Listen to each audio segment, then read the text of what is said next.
নমস্কার। কবি সুকুমার রায়ের রচিত গল্প রাজ্যে রাজা খানাদাতা।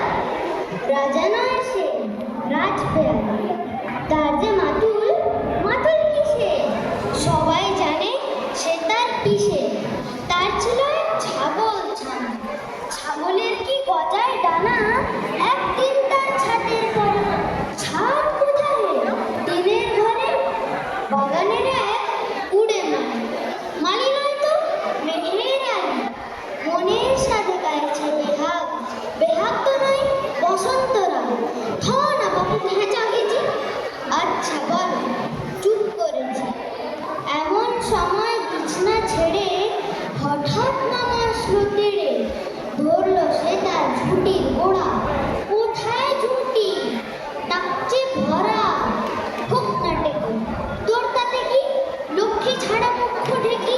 ধর উঠেছে ঝুঁটির পরে, পিটবো তোমার মুন্ডু ধরে। অথায়